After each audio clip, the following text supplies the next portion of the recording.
Hello everyone, welcome back to my channel. This is Samachevi, Assistant Professor in the Department of Computer Science and Design. In this video, we are going to see about the topic multi-thread models from the subject principles of operating system. Let's start. We must know what is multi-threading, and we are going to understand the multi-threading concepts, its types, benefits, challenges, and the real-world applications in a very simple way. First of all, we must know what is by thread. A thread is the smallest unit of CPU execution. Each thread has a program counter, registers, stack. Thread shares the core section, data section, and open files. So why multi-threading is needed? First one, responsiveness. Applications remains active even if one thread is blocked. And threads share the same memory of the same process that we call it as resource sharing. And creating threads is cheaper than the process that we call it as economically strong, that is less overhead than process creation. And finally, scalability, better performance on multi-core systems. In operating system, multi-threading models describe how the user-level threads are mapped to the kernel-level threads. We have four types of model in this: many-to-one model, one-to-one model, many-to-many model, and two-level model. First one, many-to-one model. Multiple user threads are mapped to a single kernel thread. And in one-to-one model, each user thread is mapped to its own kernel thread. Next one, many-to-many model. In this, multiple user threads are mapped to a multiple kernel threads. And finally, two-level model, a many-to-many model that allows some users threads to be bound to the specific kernel threads. Introduction to multithreading. Multithreading allows multiple threads to exist within a single process that's sharing the resources but executing independently. So in single threading, only one task at a time can be performed, but in multitasking, multiple tasks can run simultaneously. So multi-threading optimize resources by using the running concurrent tasks that reducing the idle CPU time, that enables the better CPU utilization and responsiveness that improve the system efficiency. Next one, types of multi-threading models. So basically we have three types of multi-threading models: user level thread, kernel level thread, and hybrid model. First one, user level thread, that is managed by the user applications rather than the operating system. In this, OS does not recognize the individual threads. When compared to other threads, this type is fast but limited by the OS support.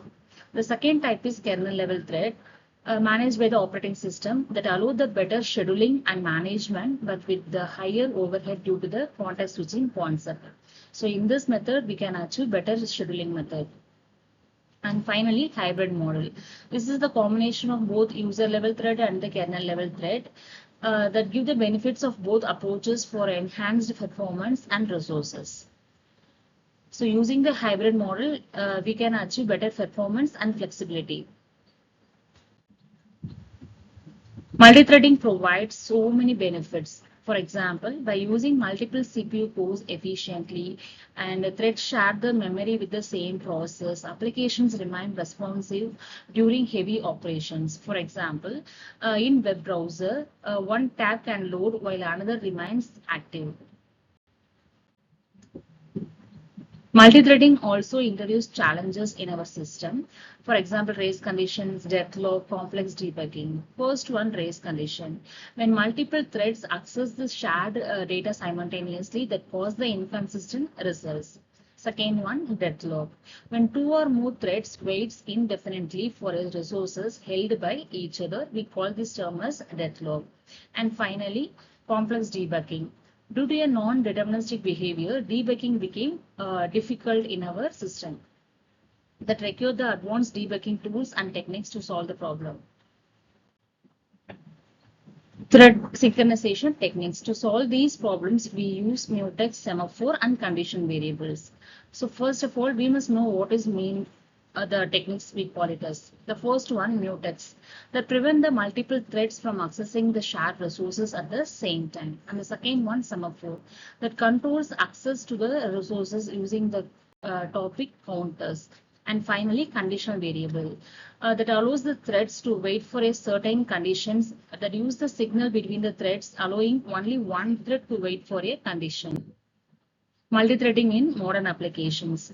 Multithreading is used in handle multiple clients requests simultaneously and manage the concurrent transaction efficiently. And finally, that meet strict timing requirements. In real-time applications requiring the real-time processing, multithreading helps meeting the time constraints by parallelizing the critical task.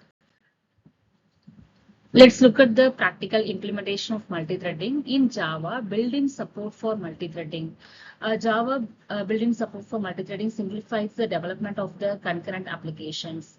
In Windows OS, implements the kernel-level multithreading for responsiveness. And in POSIX threads, that is P threads, standard API used for Unix-like systems. Multithreading will become even more important in future because of three reasons. A processor now have increased core counts, even more critical for leveraging the hardware capabilities efficiently in the future. And second one, machine learning applications that needs the parallel computation that requires sustainable processing power. And finally, parallel computing frameworks are growing and that will enhance the multithreading capabilities that enabling the complex computations to be performed more efficiently. So here I add the mind mapping diagram for understanding the concept of multithread models. So just pause the video and try to understand the concept in simple way. To conclude, multithread models improve performance, responsiveness, and resource utilization in operating system. However, proper synchronization is necessary to avoid issues like race condition and deadlocks. Understanding multithreading is essential for model application development. Thank you for watching my video till the end. See you in the next video.